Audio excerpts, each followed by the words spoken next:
close relationship that has developed between Saudi Arabia's crown prince and Jared Kushner. What does The Intercept have? Well, they're reporting that the crown prince is boasting to the Emirati crown prince and others that Kushner was, quote, in his pocket.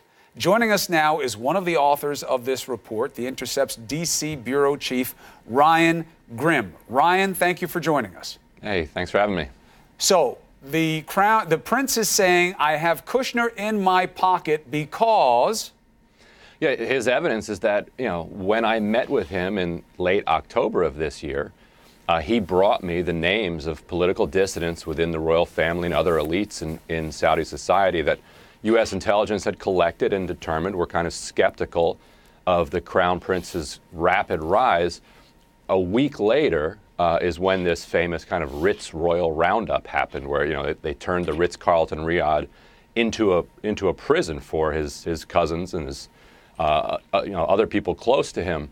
And so he said, look, Jared Kushner aided me in this crackdown. And what we've independently confirmed is that there was indeed an intelligence report that had a list of names of Saudi royals who were skeptical of Mohammed bin Salman, right, and that Kushner was in those briefings, and that he has shown a particular interest in intelligence briefings around the Middle East. What precisely happened in these meetings between Kushner and Mohammed bin Salman that went till 4 a.m., we don't know precisely, but we do know that that's what happened on both sides of it. So you've got some circumstantial evidence, and then you're going to have a question of correlation versus causation. And that is articulated here as, so if these names were provided and Kushner knew them, do you know that he told the prince about those names? And even if he did,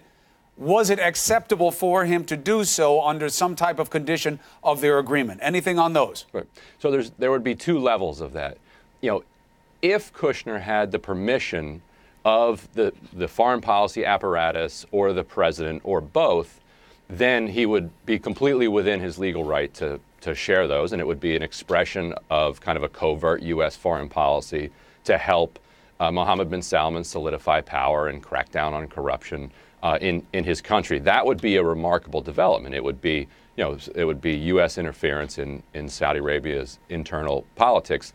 If, however, he was doing it on his own because he thought it was a good idea, then it does implicate some handling of classified information laws.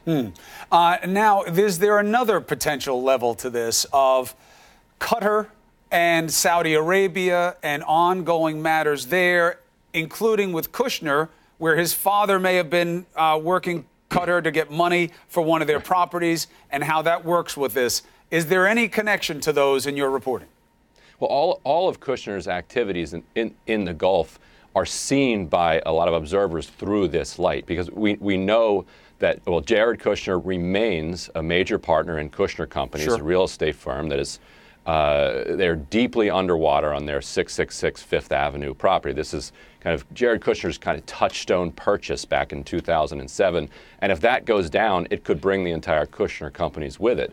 We know from previous reporting that Charles Kushner, in April of 2017, directly pitched the Qatar government for money to bail out this project. Qatar said no, and just weeks later, Kushner took the Saudi side in a diplomatic dispute when Saudi and the UAE blockaded Qatar. And so then several months later, you have this continuing pro-Saudi effort on behalf of Kushner. So it absolutely does raise questions of whether this was part of U.S. foreign policy or whether it was part of the global expedition to acquire refinancing funds for this underwater property.